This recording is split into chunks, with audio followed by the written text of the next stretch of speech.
ಮಾತುಗಳನ್ನು ನೀವು ಕೇಳಿಸಿಕೊಂಡು ತಪ್ಪುಗಳಿದ್ದರೆ ಮನ್ನಿಸಿ. ಭಾಗ್ಯ ಸಂಪನ್ನರಾದ ಹಾಗೂ ಮಹಾನುಭಾವರಾದ ನಿಮಗೆ ನನ್ನ ನಮಸ್ಕಾರಗಳು. ಪರಮ ವೈಭವದಿಂದ ತಮ್ಮ ಇಷ್ಟ ಮಿತ್ರರಿಂದೊಡಗೂಡಿ ಪುರುಷನ ಕಡೆಯಿಂದ ಆಗಮಿಸಲ್ಪಟ್ಟ ದಿಬ್ಬಣದ ಮುಖ್ಯಸ್ಥರಾದ ಮಹನೀಯರು ಯಾರಯ್ಯ? ಯಾವ ನಾಡು, ಯಾವ ಊರು, ಯಾವ ಮನೆಯವರು? ಹಾಗಾದರೆ ತಮ್ಮ ಪೂರ್ವ ಪದ್ಧತಿಯಂತೆ ವಿಜ್ಞಾಪನೆಯನ್ನ ಸ್ವೀಕರಿಸಿ ಚಂದ್ರರಾಜನೆಂಬ ಪುರುಷನಿಗೆ ಪದ್ಮಾವತಿ ಎಂಬ ಕನ್ನಿಕೆಯನ್ನ ವಧುವರನ್ನಾಗಿ ಮಾಡುವುದೆಂದು ಈ ಮೊದಲು ಮನದತ್ತ ಮಾಡಿ ಆಮೇಲೆ ವಾಗ್ದತ್ತ ಮಾಡೋಣವಾಯಿತು ಅಲ್ಲವೋ? ವಾಗ್ದಾನದ ಮೇರೆಗೆ ನಾವು ಉಭಯ ಸಮಸ್ತರು ಕೂಡಿ ಆಕಾಶದಷ್ಟು ದೊಡ್ಡ ಚಪ್ಪರವನ್ನ ಹಾಕಿ ಭೂಮಿಯಷ್ಟು ದೊಡ್ಡ ಹಸೆಯನ್ನ ಬರೆದು ರತ್ನ ಖಚಿತವಾದ ಮಂಟಪದಡಿಯಲ್ಲಿ ಸಮಸ್ತ ಬಂಧು ಬಾಂಧವರ ಸಮಕ್ಷಮದಲ್ಲಿ ಅಗ್ನಿಸಾಕ್ಷಿಯಾಗಿ ನಮ್ಮ ಕನ್ಯಾ ರತ್ನವನ್ನ ದಾರಿ ಎರೆದು ಕೊಟ್ಟಿದ್ದೇವೆ ಅಷ್ಟೇ.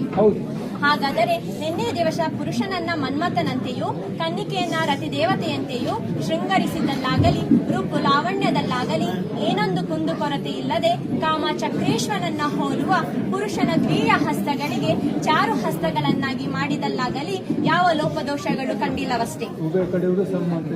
ಹಾಗಾದರೆ ನಮ್ಮ ಮುದ್ದು ಬಾಲಕಿಯನ್ನ ನಿಮ್ಮ ಸ್ವಾಧೀನಕ್ಕೆ ಒಪ್ಪಿಸಿಕೊಡುತ್ತೇವೆ.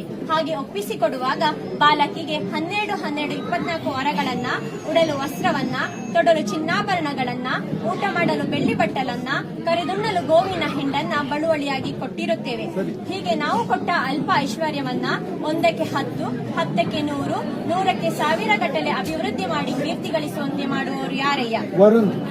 ನಮ್ಮ ಬಾಲಕಿಗೆ ಕಡೆಬಾಯಿ ಹಲ್ಲು ಬರಲಿಲ್ಲ, ನೆತ್ತಿ ಎಣ್ಣೆ ಆರಲಿಲ್ಲ, ಅಂಗೈಗೆರೆ ಮಾಜಲಿಲ್ಲ, ಹೆತ್ತ ತಂದೆ ತಾಯಿಯರ ನೆನಪು ಮರೆಯಲಿಲ್ಲ, ಅಂಗಳದಲ್ಲಿ ಆಡಿ ಹಾಲನ್ನವನ್ನ ಉಂಡು ಮೆಟ್ಟಿಲಲ್ಲಿ ಓಡಿ ತೊಟ್ಟಿಲಲ್ಲಿ ಮಲಗಬೇಕೆಂದು ಇಚ್ಛಿಸುವ ಬಾಲಕಿಗೆ ತಕ್ಕ ಬುದ್ಧಿವಾದವನ್ನ ಬೋಧಿಸುವಂತ ಬೋಧಕರು ಯಾರಯ್ಯ?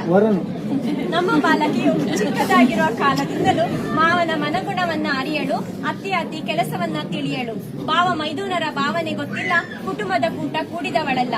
ಹೀಗಿರುವಲ್ಲಿ ಏನಾದರೂ ಮಾತಿನಲ್ಲಿ ಕಲಹಗಳು ಉಂಟಾದರೆ ಇಂತಹ ಕಲಹಗಳನ್ನು ಉಪಶಮನ ಮಾಡುವಂತ ಉಪಶಯಕರು ಯಾರಯ್ಯ? ಹಾಗಾದರೆ ದಿಬ್ಬಣದ ಮಹಾಶಯರೇ, ನಾವು ಹೇಳಿದ ಮಾತಿಗೆ ಎರಡೆನ್ನದೆ ನಾವು ಕೊಡೋ ಕನ್ಯಾ ರತ್ನವನ್ನ ಭಕ್ತವಸ್ತನನ್ನು ಭಕ್ತರನ್ನ ಪ್ರೀತಿಸುವಂತೆಯೂ ನರಹರಿ ಕೂರ್ಮೇಶ್ವರನ್ನ ಕಾಯುವಂತೆಯೂ ಪ್ರೀತಿಸುವರಾಗಿ ನಂಬುತ್ತೇವೆ. ಇನ್ನು ಮುಂದೆ ಈ ನವದಂಪತಿಗಳನ್ನ ಭಕ್ತವಸ್ತಲನು ನಾಭಿ ಕಮಲದಲ್ಲಿ ಬ್ರಹ್ಮನಿಗೆ ಸ್ಥಾನವಿತ್ತವನಾದ ಅಕ್ಷರ ಶಯನ ಶ್ರೀಮನ್ ನಾರಾಯಣನೇ ಕಾಪಾಡಲೆಂದು ನಾವೆಲ್ಲರೂ ವಂದಿಸೋಣ.